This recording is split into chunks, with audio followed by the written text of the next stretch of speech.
శ్రీ గణేశాయ నమః. శ్రీ సరస్వత్యై నమః. శ్రీపాదవల్లభ నృసింహ సరస్వతి శ్రీ గురు దత్తాత్రేయాయ నమః.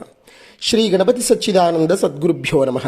మిత్రులారా, కార్తీక పురాణములో 16వ రోజు పారాయణ స్తంభదీప ప్రశంస గురించి వశిష్ఠుల వారు జనక మహారాజుతో ఈ విధంగా అంటూ ఉన్నారు. ఓ జనక మహారాజా, కార్తీక మాసము దామోదరునికి అత్యంత ప్రీతికరమైన మాసము.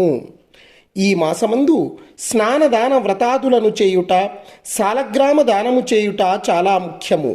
ఎవరు కార్తీక మాసమందు తమకు శక్తి ఉన్న దానము చేయరో అట్టివారు రౌరవాది నరక బాధలు పొందుదురు. ఈ నెల దినములు తాంబూల దానము చేయువారు చక్రవర్తిగా పుట్టుదురు. ఆ విధముగానే నెల రోజులలో ఏ ఒక్క రోజు విడవకుండా తులసి కోట వద్ద గాని భగవంతుని సన్నిధిని గాని దీపారాధన చేసిన యొడల సమస్త పాపములు నశించుటయే కాక వైకుంఠ ప్రాప్తి కలుగును.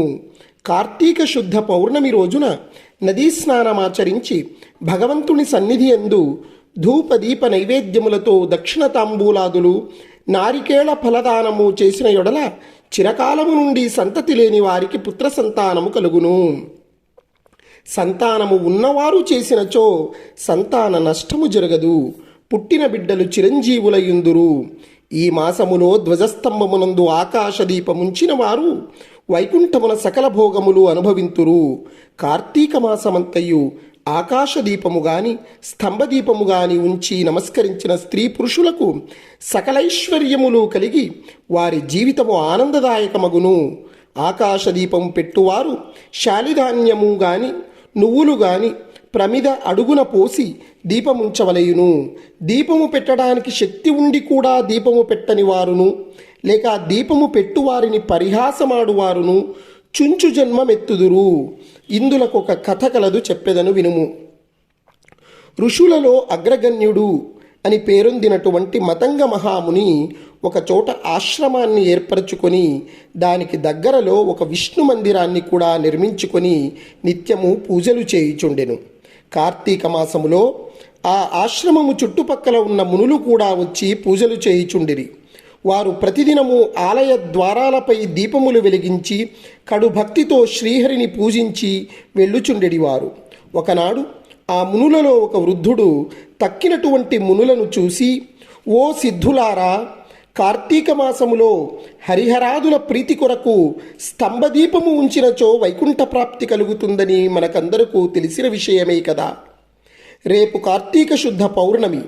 హరిహరాదుల ప్రీతి కొరకు ఈ ఆలయానికెదురుగా ఒక స్తంభము పాతి దానిపై దీపమును పెట్టుదము.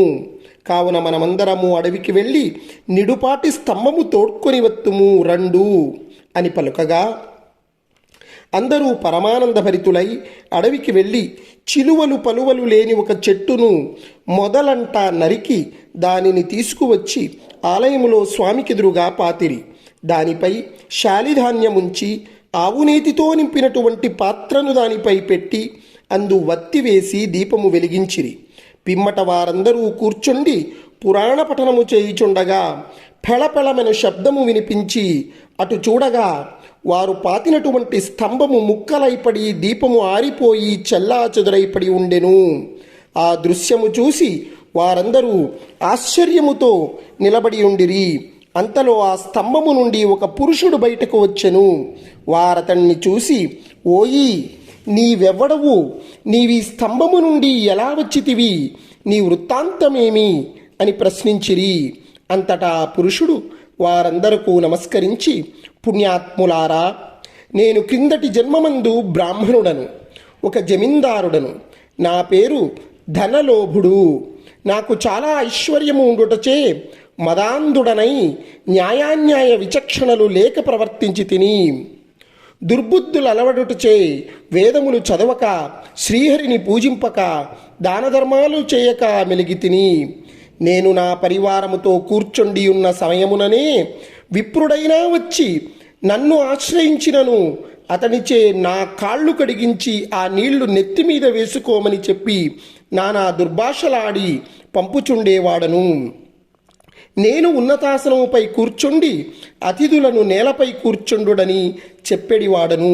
స్త్రీలను పసిపిల్లలను హీనముగా చూచుచుండెడివాడను. అందరూ నా చేష్టలకు భయపడువారే కాని నన్నెవరునూ మందలింపలేకపోయిరి. నేను చేయు పాపకార్యములకు హద్దు లేకపోయేడి. దానధర్మములు ఎట్టివో నాకు తెలియవు.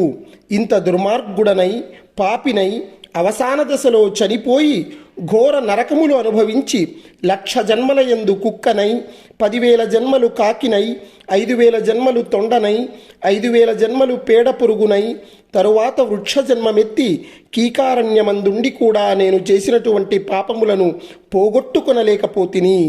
ఇన్నాళ్లకు మీ దయ వలన స్తంభముగా ఉన్నటువంటి నేను నరరూపమెత్తి జన్మాంతర జ్ఞానినైతిని. నా కర్మలన్నీయు మీకు తెలియజేసి తిని నన్ను మన్నింపుడని వేడుకొనెను. ఆ మాటలు ఆలకించినటువంటి మునులందరూ అమితాశ్చర్యముంది. ఆహా, కార్తీక మాస మహిమ ఎంత గొప్పది! అదీనుగాక కార్తీక శుద్ధ పౌర్ణమి మహిమ వర్ణింప శక్యము కాదు. కర్రలు రాళ్ళు స్తంభములు కూడా మన కండ్ల ఎదుట ముక్తి నొందుచున్నవి. వీటన్నింటికన్నా కార్తీక శుద్ధ పౌర్ణమి ఆకాశదీపముంచిన మనుజునకు వైకుంఠ ప్రాప్తి తప్పక సిద్ధించును. అందువలననే ఈ స్తంభమునకు ముక్తి కలిగినదని మునులు అనుకొనుచుండగా ఆ పురుషుడు ఆ మాటలు ఆలకించి, మునిపుంగవులారా, నాకు ముక్తి కలుగు మార్గమేదైనా కలదా? ఈ జగంబున ఎల్లరకు ఎటుల కర్మబంధములు కలుగును? అది నశించుట ఎట్లు? నా ఈ సంశయములను బాపుడని ప్రార్థించెను. అక్కడ ఉన్నటువంటి మునీశ్వరులందరూ తమలో ఒకడగు ఆంగీరసమునితో, స్వామి, మీరే అతని సంశయమును తీర్చగల సమర్థులు కావున వివరించుడని కోరిరి. అంతటా ఆంగీరసుడిట్లు చెప్పుచున్నాడు. ఇట్లు స్కాంద పురాణాంతర్గత వశిష్ఠ ప్రోక్త కార్తీక మహత్యమందలి 16వ అధ్యాయము 16వ రోజు పారాయణం సమాప్తం. జై గురుదత్త.